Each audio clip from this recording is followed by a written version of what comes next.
Fil-programm fis-sustanza fuq One, id-deputat nazzjonalista Xarlo Bonnici jgħid li hija responsabilità tal-Gvern li jara li l-budget jgħaddi. Tant kemm hija responsabilità tal-Gvern li Xarlo Bonnici jgħid li l-Prim Ministru Lorenz Gonzi diġà qal ser jagħmel fl-eventwalità li dan il-budget ma jgħaddix. Ir-responsabilità ta' minnu li jgħaddi budget? Hija tal-Gvern, ġifieri mhux hija tal-Gvern. Se ta' kien Gvern Laburista hija tal-Gvern. Hija tal-Gvern. Tajjeb, u ġifieri u tiġà il-Prim Ministru tiġà x'jagħmel jekk ma jgħaddix.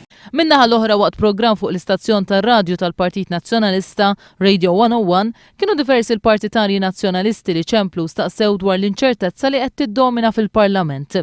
Kien hemm min staqsa li il-Gvern ippreżenta budget meta kien jaf minn qabel li mhux ser jgħaddi minħabba dikjarazzjonijiet li għamel fl-aħħar xhur id-deputat Franco De Bono. Għal dawn ir-rimarki, il-Ministru Ostingat qal li l-Gvern jippretendi li dan il-budget jgħaddi. U b'referenza għal Franco De Bono, saħaq li kulħadd għandu jaffaċċja r-responsabiltajiet tiegħu meta jiġi biex jivvota. U ir-risposta l-ewwel kelliem qal imma allura dal-budget għamilnieh ta' xejn, żgur ma minniex ta' xejn. Lew ħaġa aħna nippretendu li dal-budget għandu jgħaddi. U kif qal il-Prim Ministru kif qal Simon Busuttil, kull bin qiegħed fil-Parlament irid jerfa' r-responsabilità tiegħu meta jiġi biex jivvota.